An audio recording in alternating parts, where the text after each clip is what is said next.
नमस्कार दोस्तों, आप सभी लोगों का मैं सुधाकर सिंह हिंदी साहित्य की इस कक्षा में वेलकम करता हूं। आज जो हम टॉपिक लेने वाले हैं या शुरू करने वाले हैं वो है हिंदी साहित्य का इतिहास डॉक्टर रामचंद्र शुक्ल का। डॉक्टर रामचंद्र शुक्ल के हिंदी साहित्य के इतिहास के बारे में विस्तार से आज चर्चा करेंगे और विस्तार से पढ़ेंगे। साथ में आपके इस सीरीज में हिंदी साहित्य की इस सीरीज में संपूर्ण रामचंद्र शुक्ल द्वारा रचित जो हिंदी साहित्य का इतिहास है आचार्य रामचंद्र शुक्ल का, उसका संपूर्ण अध्ययन करेंगे। शुरुआत करते हैं हिंदी साहित्य के इतिहास की श्रृंखला में। पहला अध्याय भूमिका में लिखा हुआ है। ये पूरी पुस्तक आपको पढ़ाई जाएगी, मैं पूरा अध्ययन करवाऊंगा। साथ में अगर मैं बात करूं तो इस पुस्तक में आपके सारे महत्वपूर्ण बिंदुओं को इंडिकेट करूंगा जो किसी भी परीक्षा की दृष्टि से महत्वपूर्ण हो सकते हैं। अगर आप हिंदी से तैयारी कर रहे हैं, टीजीटी, पीजीटी, नेट, जेआरएफ या ऑप्शनल के रूप में हिंदी साहित्य रख रहे हैं सिविल सेवा में, तो सभी जगह यह वीडियो महत्वपूर्ण है। तो चलिए रामचंद्र शुक्ल जी के हिंदी साहित्य के इतिहास की श्रृंखला को शुरू करते हैं। श्रृंखला को शुरू करने से पहले मैं आपको बता दूं कि जिस हिसाब से इनका चैप्टर है उसी हिसाब से हम अध्ययन करेंगे। 1 बाय 1 चैप्टर को लेकर के चलेंगे, सारी श्रृंखलाएं होंगी। तो सबसे पहले भूमिका पढ़ते हैं। हिंदी साहित्य रामचंद्र शुक्ल द्वारा जो रचित है, विश्व की पल पल परिवर्तित सृष्टि संरचना में अनेक उच्चावच स्थितियां जगत का जीवन सत्य है। अतीत की उन अवस्थाओं का अवलोकन इतिहास का कार्य है। इतिहास का शब्दार्थ इति प्लस हा प्लस आस, अर्थात इति माने ऐसा, हा माने निश्चय पूर्व और आस माने हुआ या ऐसा निश्चय पूर्व हुआ। ऐसा चिंतन वर्णन इतिहास कहलाता है। अतीत के तथ्यों का सत्य इतिहास है, उसके क्षेत्र का परिमित विस्तार है। साहित्य का भी इतिहास होता है। साहित्य के स्वरूप का स्वभाव उसका बदलाव है, उसका विकास है। साहित्य के इतिहास में अतीत की दृष्टि भावी संभावनाओं के रूप में उभरती रहती है।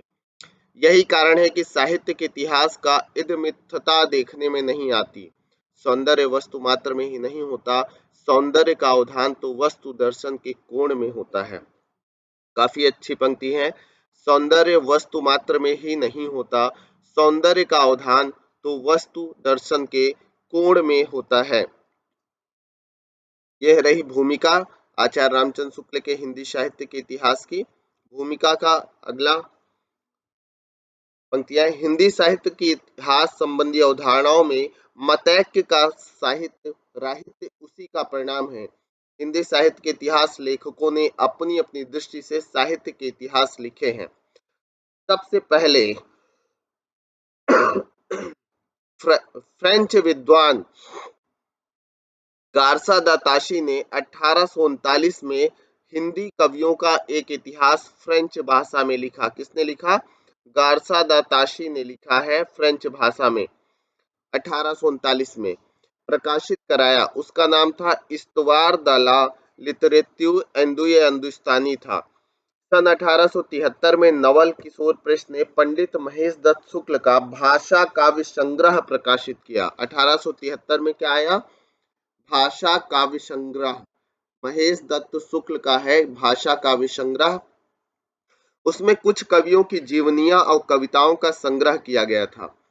सन 1881 में शिव सिंह सेंगर ने शिव सिंह सरोज नाम से लगभग 1000 कवियों का उनकी रचनाओं के साथ परिचय कराया। कब? सन 1881 में शिव सिंह सेंगर ने। उसके बाद 1889 में जॉर्ज ग्रियर्सन ने modern vernacular literature of northern Hindustan लिखा। 1913 में मिस्र बंधुओं ने मिस्र बंधु विनोद प्रकाशित किया। उसमें लगभग 5000 कवियों का विवरण दिया गया। कितने?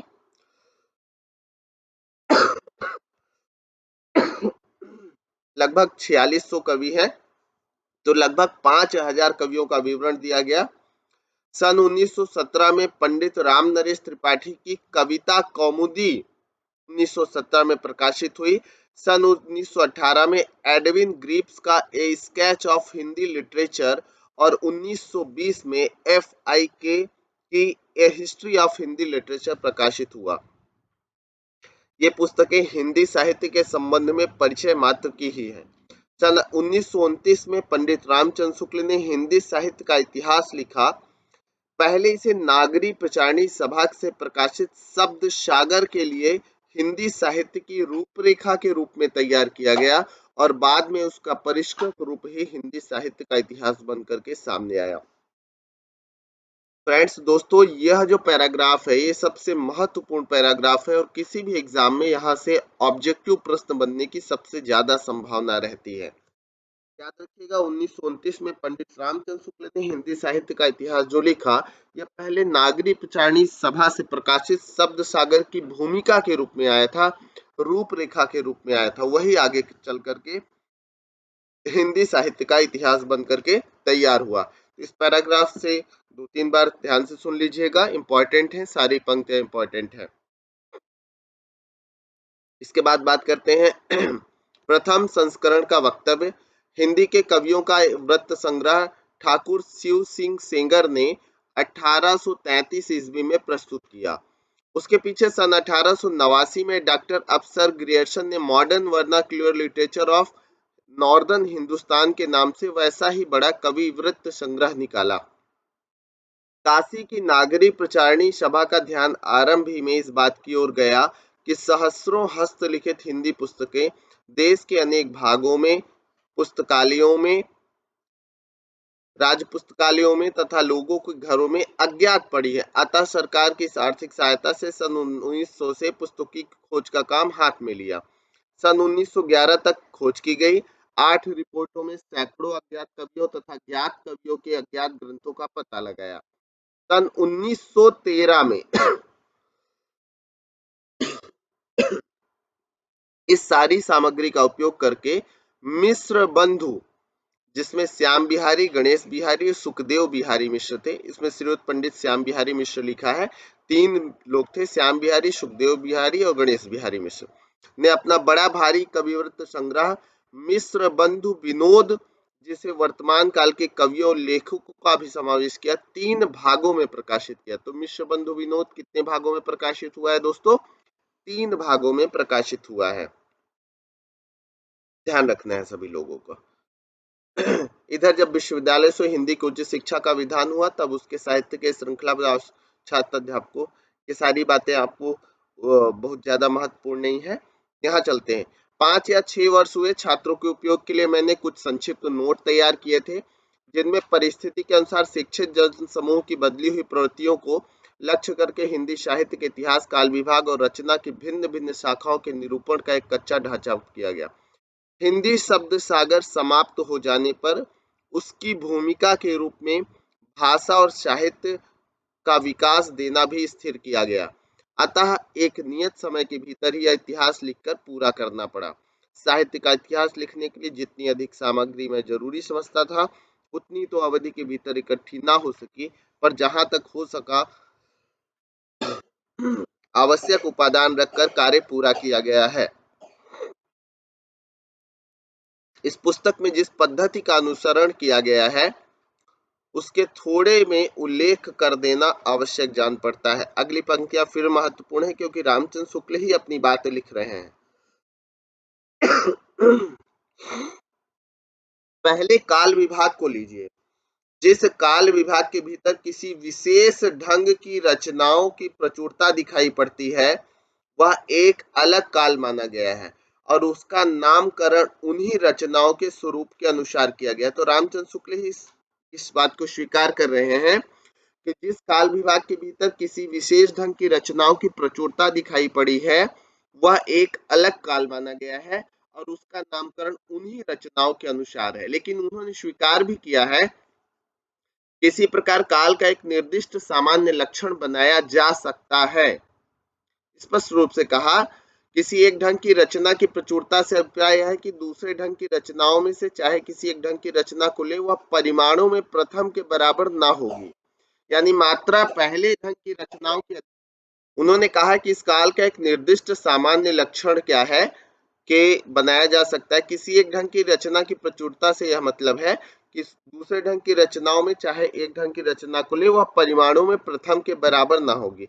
यह नहीं कि और सब ढंगों की रचनाएं भी मिलकर उसके बराबर नहीं होंगी। सभी रचनाएं ज्यादा हो सकती हैं, लेकिन एक ही प्रकार की रचनाएं ज्यादा की गई, इसलिए उसे काल विभाजन का आधार इन्होंने बना लिया है। यहाँ पर उन्होंने उदाहरण दिया है सारी चीजों को।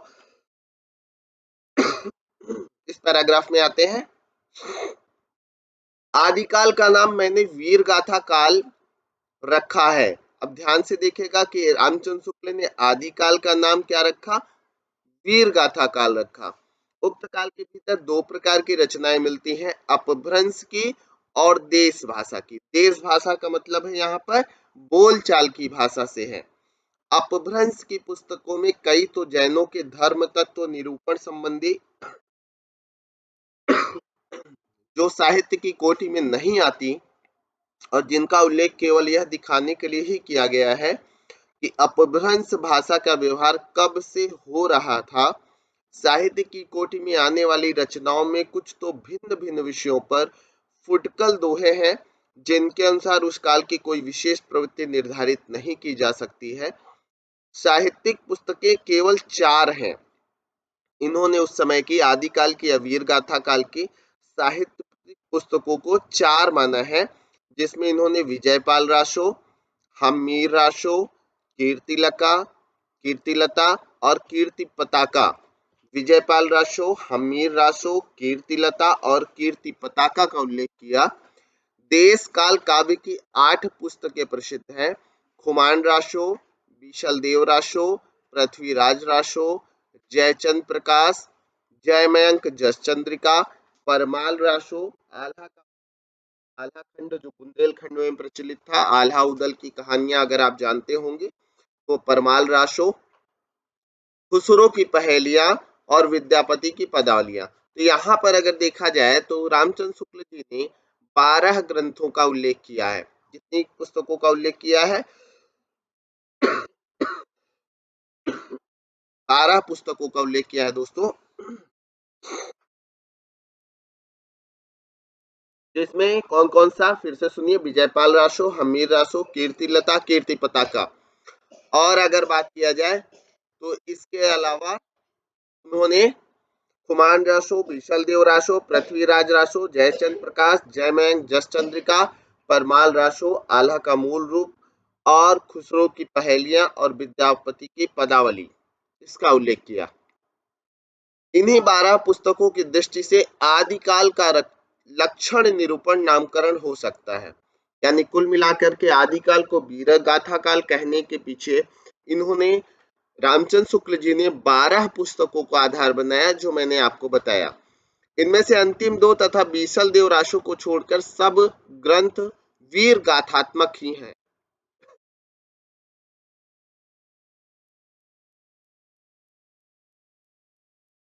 इन 12 पुस्तकों को दृष्टि से आदिकाल का लक्षण निरूपण और नामकरण हो सकता है। अंतिम दो तथा बीशल देव रासो को छोड़कर सब ग्रंथ वीर गाथात्मक ही है।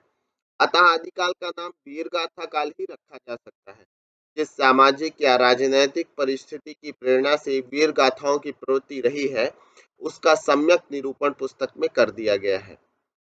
मिश्र बंधुओं ने इस आदिकाल के भीतर इतनी पुस्तकों की और नामावली दी है: भगवद गीता, वृद्ध नवकार, वर्तमान, संवत्सार, पत्तली, अनन्य योग, जम्बू स्वामी रामा, रैवत गिरिरासा, नेमिनाथ चौपई, वेश माला, उपदेश माला जिसे कहते हैं। इनमें से नंबर 1 तो पीछे की रचना है, जैसा कि इसकी भाषा से स्पष्ट है। तहि दिन कथा कीन मन लाई, हरि के नाम गीत चित आई, सुमिरो गुरु गोविंद के पाऊं, अगम अपार है जाकर नाऊं। जो वीर रस की पुरानी परिपाटी के अनुसार कहीं वर्णों का द्वित्व देखकर ही प्राकृत भाषा और कहीं चौपाई देखकर ही अवधी या बैसवाड़ी समझते हैं। जो भाव को थाट और विचार को फीलिंग कहते हैं, वे यदि उद्धत पद्यों को संवत 1000 के क्या संवत 500 के भी बताएं तो कोई आश्चर्य की बात नहीं है। पुस्तक की संवत सूचक पंक्ति का यह गड़बड़ पाठ ही सावधान करने के लिए काफी है: सहस्र सो संपूरन जाना। अब रही शेष 9 पुस्तकें, उनमें 2, 7, 9 और 10 जैन धर्म के तत्व निरूपण पर है और साहित्य कोटि में नहीं आ सकती। नंबर 6 योग की पुस्तक है। नंबर 3 और 4 अगर बात किया जाए वर्तमान, और अगर 4 की बात करें संवत्सर मात्र है, विषयों का कुछ भी विवरण नहीं। इस प्रकार अगर बात किया जाए तो यहाँ पर उन्होंने कहा कि जो आपकी अन्य पुस्तकें हैं वो आधार नहीं बन सकती हैं। इसके बाद एक ही काल और एक ही कोट की रचना के भीतर जहां भिन्न भिन्न प्रकार की परंपराएं चली हुई पाई गई हैं, वहां अलग अलग शाखाएं करके सामग्री का विभाग किया गया है। जैसे भक्ति काल के भीतर पहले दो काव्य धाराएं, भक्ति काल के भीतर पहले दो काव्य धाराएं निर्गुण धारा और सगुण धारा निर्दिष्ट की गई हैं। प्रत्येक धारा की दो दो शाखाएं स्पष्ट रूप है। निर्गुण धारा में भी ज्ञानाश्रयी और प्रेम मार्गी सूफी शाखा, सगुण धारा में राम भक्ति शाखा और कृष्ण भक्ति शाखा। अब देखिए यहाँ पर भक्ति काल में भी उन्होंने बताया कि सगुण और निर्गुण धारा है। अब सगुण में भी सबसे पहले निर्गुण में ज्ञानाश्रयी और प्रेमाश्रयी यानी प्रेम मार्गी, और सगुण में राम भक्ति शाखा और कृष्ण भक्ति शाखा है। इन धाराओं और शाखाओं की प्रतिष्ठा यूं ही मनमाने ढंग पर नहीं की गई है, उनकी एक दूसरे से अलग करने वाली विशेषताएं अच्छी तरह दिखाई भी गई और देखते ही ध्यान में भी आ जाएंगी।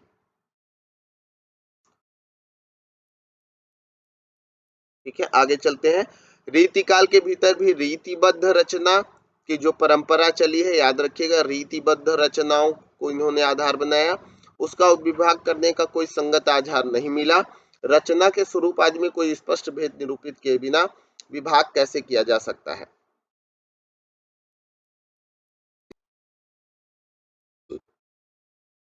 किसी काल विस्तार को लेकर यूं ही पूर्व और उत्तम नाम देकर दो हिस्से कर डालना ऐतिहासिक विभाग नहीं कहलाता। कुल मिलाकर के बात करें तो रीति काल के भीतर इन्होंने रीतिबद्ध रचनाओं को देखा, उसी के आधार पर रीति काल का नामकरण किया। आगे देखते हैं, रीति काल के संबंध में दो बातें और कहानी है। इस काल के कवियों के परिचयात्मक वृत्तों की छानबीन में मैं अधिक प्रवृत्त हुआ हूँ, क्योंकि मेरा उद्देश्य अपने साहित्य के इतिहास का एक पक्का और व्यवस्थित प्रवृत्त हुआ है। एक पक्का और व्यवस्थित ढांचा खड़ा करना था, कवि कीर्तन करना नहीं। अतः कवियों के परिचयात्मक विवरण में मैंने प्रायः विश्व बंधु विनोद से ही लिए हैं, यानी इन्होंने अपने इतिहास ग्रंथ में मिश्र बंधु विनोद का सहारा लिया है। कहीं कुछ कवियों के विवरणों में परिवर्तन और परिष्कार भी किया है, जैसे ठाकुर दीनदयाल गिरी, राम सहाय और रसिक गोविंद के विवरणों में। यदि कुछ कवियों के नाम छूट गए या किसी कवि की किसी मिली हुई पुस्तक का उल्लेख नहीं हुआ, तो इससे मेरी कोई बड़ी उद्देश्य हानि नहीं हुई। इस काल के भीतर मैंने जितने कवि लिए हैं, जितने ग्रंथ दिए हैं, उतने ही जरूरत से ज्यादा मालूम हो रहे हैं।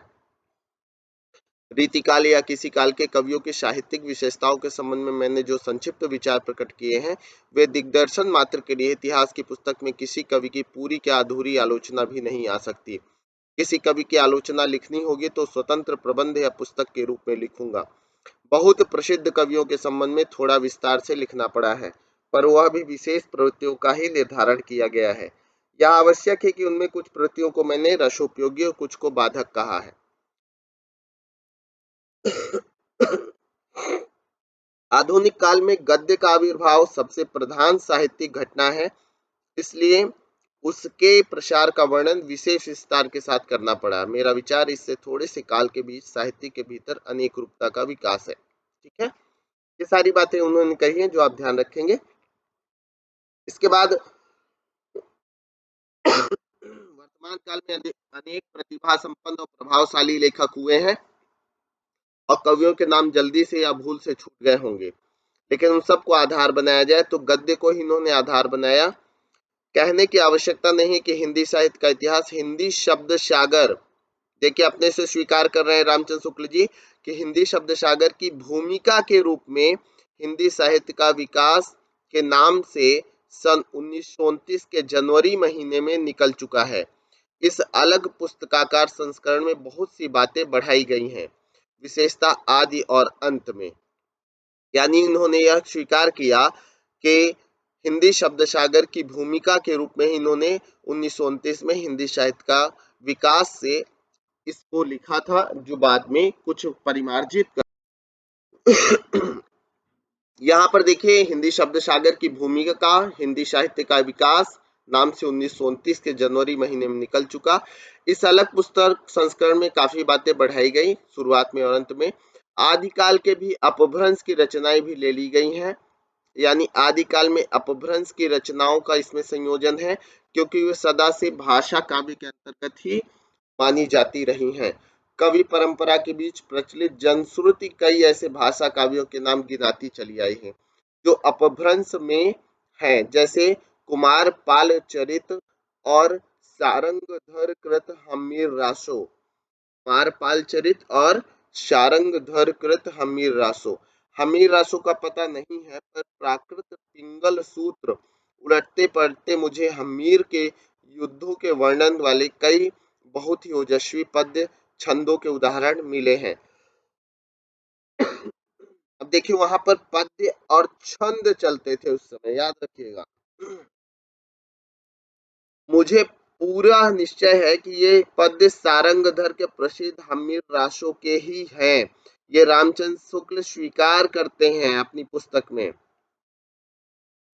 आधुनिक काल के अंत में वर्तमान की काल की कुछ विशेष प्रवृत्तियों के वर्णन को थोड़ा और पल्लवित इसलिए करना पड़ा, जिसमें उन प्रवृत्तियों के मूल का ठीक ठीक पता केवल हिंदी पढ़ने वालों के भी हो जाए, धोखे में ना रहे। मिश्र बंधुओं के प्रकांड कविवृत्त संग्रह मिश्र बंधु विनोद का उल्लेख हो चुका है। रीतिकाल के कवियों का परिचय लिखने में मैंने प्राय उक्त ग्रंथों से ही विवरण दिया है। यानी रीतिकाल में याद रखिएगा आप सभी लोग कि किसका सहारा लिया है रामचंद्र शुक्ल जी ने, मिश्र बंधु विनोद का सहारा लिया है। आप याद रखेंगे। श्याम बिहारी मिश्र, सुखदेव बिहारी मिश्र और गणेश बिहारी मिश्र, ये तीन नाम आपको बिल्कुल नहीं भूलना है। राय साहब बाबू श्याम सुंदर दास बीए की हिंदी कोविद रत्नमाला, हिंदी कोविद रत्नमाला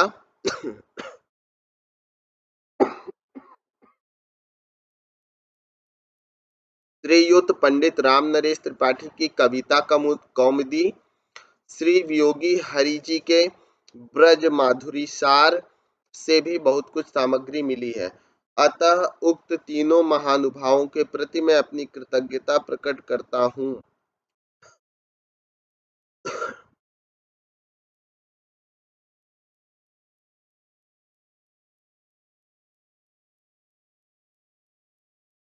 आषाढ़ शुक्ल 5 1986 रामचंद्र शुक्ल के द्वारा ये भूमिका बात लिखी गई।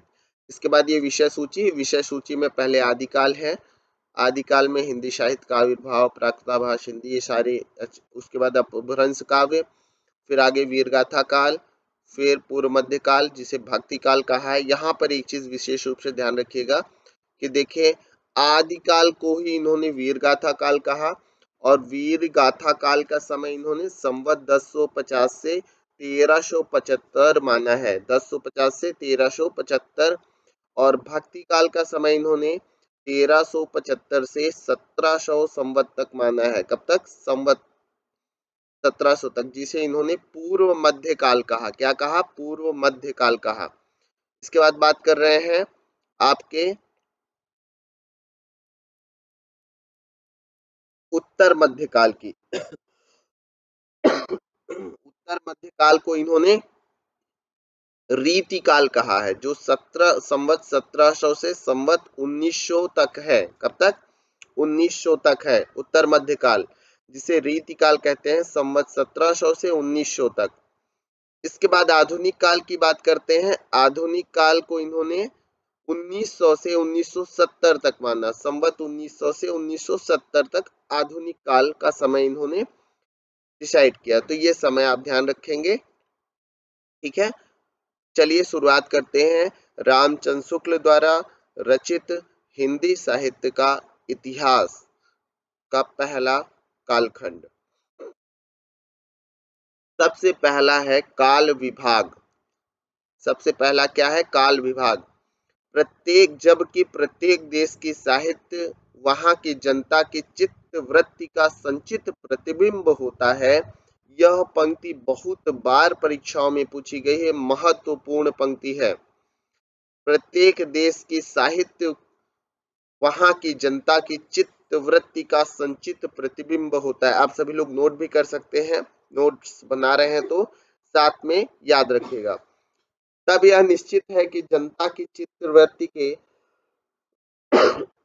परिवर्तन के साथ साथ साहित्य के स्वरूप में भी परिवर्तन होता चला जाता है। आदि से अंत तक इन्हीं चित्त वृत्तियों की परंपरा को परखते हुए साहित्य परंपरा के साथ उनका सामंजस्य दिखाना ही साहित्य का इतिहास है। अगला आप यहां से यहां तक यह सारी पंक्तियां याद रखेंगे। प्रत्येक देश की साहित्य वहां की जनता की चित्तवृत्ति का संचित प्रतिबिंब होता है। जनता की चित्तवृत्ति के परिवर्तन के साथ साथ साहित्य के स्वरूप में भी परिवर्तन होता चला जाता है। आदि से अंत तक इन्हीं चित्तवृत्तियों की परंपरा को परखते हुए साहित्य परंपरा के साथ उनका सामंजस्य दिखाना ही साहित्य का इतिहास कहलाता है। फ्रेंड्स, गले में थोड़ा सा प्रॉब्लम है, इसलिए आपको वीडियो में समस्या हो रही होगी, उसे थोड़ा सा मैनेज करिएगा। साथ में मैं कहूंगा कि चैनल से जुड़ने के लिए चैनल को सब्सक्राइब जरूर करिए, वीडियो को लाइक करिए, शेयर करिए, कमेंट बॉक्स में कमेंट जरूर करिए। हिंदी साहित्य से संबंधित, हिंदी से संबंधित संपूर्ण वीडियो आपको मेरे द्वारा उपलब्ध कराया जाएगा।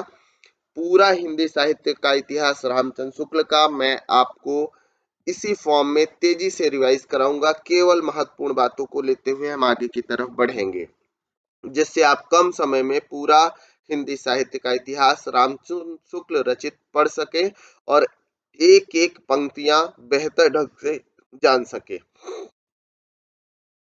चलिए, जनता की चित्तवृत्ति बहुत कुछ राजनीतिक, सामाजिक, सांप्रदायिक तथा धार्मिक परिस्थिति के अनुसार होती है। अतः कारण स्वरूप इन परिस्थितियों का किंचित दिग्दर्शन भी साथ ही साथ आवश्यक होता है। इस दृष्टि से हिंदी साहित्य का विवेचन करने में यह बात ध्यान में रखनी होगी कि किसी विशेष समय में लोगों में रुचि विशेष का संचार और पोषण किधर से और किस प्रकार हुआ है। उपर्युक्त व्यवस्था के अनुसार हिंदी साहित्य के 9 वर्षों के इतिहास को 4 कालखंडों में विभक्त कर सकते हैं। देखिए, यही विभाजन मैंने आपको पीछे भी बताया है कि इन्होंने एक जगह रखा कि आदिकाल, वीरगाथा काल संवत 1050 से संवत 1375 तक, पूर्व मध्यकाल या भक्ति काल संवत 1375 से 1700 तक, उत्तर मध्यकाल रीतिकाल संवत 1700 से 1900 तक और आधुनिक काल जिसे गद्य काल कहते हैं संवत 1900 से 1984 तक। इसे नोट डाउन कर लीजिएगा, महत्वपूर्ण है, एग्जाम में पूछता है। यद्यपि इन कालों की रचनाओं की विशेष प्रवृत्ति के अनुसार ही उनका नामकरण किया गया है, पर यह न समझना चाहिए कि किसी विशेष काल और प्रकार की रचनाएं होती ही नहीं थी। सभी रचनाएं थी दोस्तों, लेकिन एक प्रवृत्ति, जिस प्रवृत्ति की रचना ज्यादा होती थी उसको उन्होंने नामकरण का आधार बनाया। तो चलिए शुरुआत करते हैं। पहला चैप्टर आपका जो है आदिकाल। सामान्य परिचय। प्राकृत की अंतिम अपभ्रंश अवस्था से हिंदी साहित्य का आविर्भाव माना जा सकता है। जैसे गाथा कहने से प्राकृत का बोध होता है, वैसे ही दोहा या दूहा कहने से अपभ्रंश या प्रचलित काव्य भाषा का पद्य समझा जाता था। अपभ्रंश या प्राकृताभास हिंदी के पद्यों का सबसे पुराना पता तांत्रिक और योग मार्गी बौद्धों की सांप्रदायिक रचनाओं के भीतर विक्रम की 7वीं शताब्दी के अंतिम चरण में लगता है। मुंज और भोज के समय संवत 1050 के लगभग तो ऐसी अपभ्रंश या पुरानी हिंदी का पूरा प्रचार शुद्ध साहित्य या काव्य रचनाओं में भी पाया जाता है। अतः हिंदी साहित्य का आदिकाल संवत 1050 से लेकर के संवत 1375 तक अर्थात महाराज भोज के समय से लेकर हमीर देव के समय के कुछ पीछे तक माना जा सकता है। यानी इस पंक्ति को आपको ध्यान रखना है कि आदिकाल संवत 1050 से लेकर के संवत 1375 तक, यानी महाराज भोज के समय से लेकर के हमीर देव के समय के कुछ पीछे तक रामचंद्र शुक्ल ने आधार बनाया है। यानी शुरुआत की है मुंज और भोज के समय से, समापन किया है इन्होंने हमीर देव तक और कुछ आगे तक।